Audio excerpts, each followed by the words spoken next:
fancies being a singing superstar and goes to audition on the X Factor. It looks like he might go far in the competition, as his vocal range is very impressive. Certainly, some extremely high-pitched notes can be heard from the showers whenever he goes in there with fits. However, Harding's chances of becoming the next Leona Lewis take a turn for the worse when he enters an X Factor audition room. Stood in front of the judges, Harding starts to sing, but suddenly stops after his first note and begins frantically motioning with his arms. "What are you doing?" asks a bemused Simon Cowell. "One across," shouts the red-faced Harding.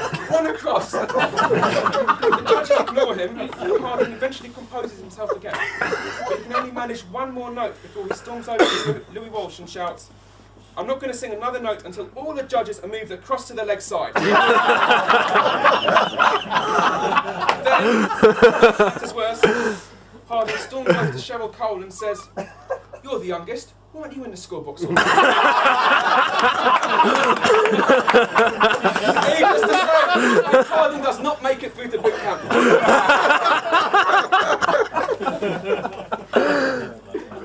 Northwood Town is then rocked by a double blow when legendary players Peter Hornet and Neil Firminger opt to skip the cricket season and venture into Big Brother. Sadly, they are both ejected from the house in the first week.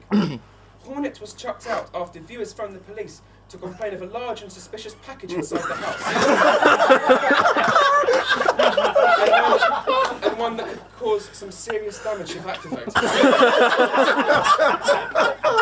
Thermo, meanwhile, failed to make any valid nominations when it was his turn to go into the diary room, as the only words Big Brother could make out were, "Behave, mate."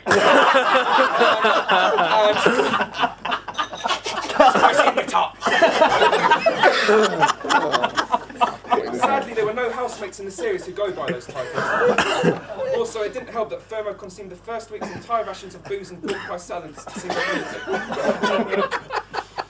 Towards the end of the year, the situation becomes increasingly desperate for Northwood Town, as the club is investigated by the Child Protection Agency.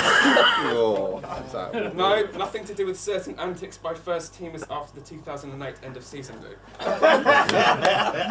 Instead, rumours circulate the first 11 batting order is being secretly selected by Karen Matthews, the mother who neglected her daughter Shannon with the help of her boyfriend and Northwood Town legend Simon Ordward.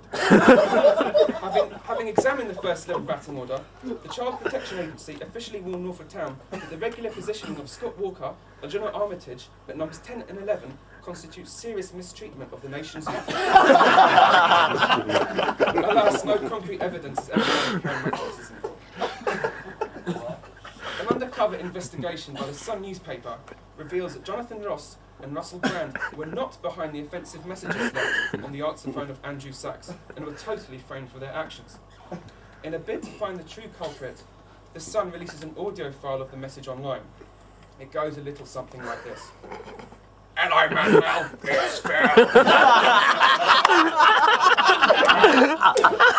The satanic sluts have just come in the hills and shown me their rats. And I'm not pleased. You are."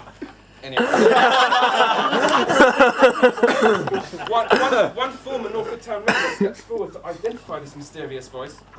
Fed up that his former clubbing companion has swapped student night at Destiny for a life of electronic greyhounds and run burgling, Dave Brownlee tells the BBC that Phil Carter was the voice behind the fateful phone call to Andrew Sachs. Consequently, Carter is ordered to reimburse Jonathan Ross the £1.5 million he lost in earnings due to his BBC suspension. Carter does so with ease, as the amount barely scratches the surface of the jug money he allegedly accumulated.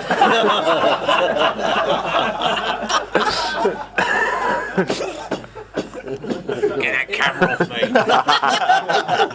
No comment. In late 2009, Ben Rawson-Jones is rewarded for his return to leg spin bowling by receiving a shock call-up to the national side for the Stanford $20 million 2020 game in Antigua. Let me quickly clarify that by national side I do mean England, not Poland, Russia, Kazakhstan, Gallifrey, or whatever hellholes you slanderous swines think. Anyway, Rawson-Jones is delighted by his selection and starts practicing his leg spin like never before. In fact, the last time Rawson turned his wrist over so much was when Christopher Eccleston regenerated into David Tennant.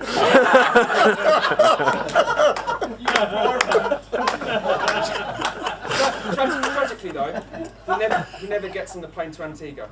Incredibly, it wasn't down to injuries at all.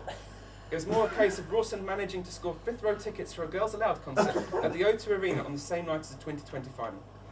The simple equation was this. The chance of $1 million for a night's work, or staring at Sarah Harding's camel toe while holding hands with Dan Biggs. There's no mistaking my biology. But this wasn't to be the last shock for the controversial 2020 for 20 in 2009. Hell no. After a communications mix-up, Sir Alan Stanford picks another North of Town play for his Superstars team, having heard that this cricketer's performances are both mesmerising and truly one of a kind. In a typically bullish press conference, the Texan billionaire proclaims, "I want a truth, the whole of truth, and nothing but a truth." Bless you.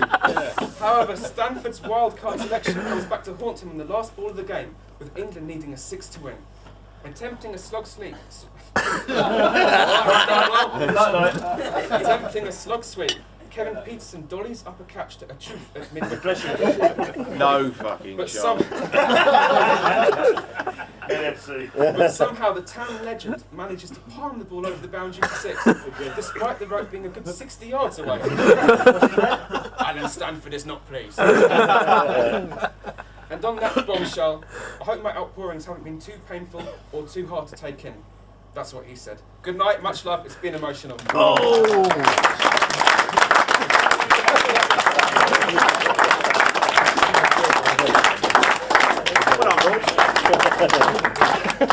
That's your free cards. We're now going to have a 10-minute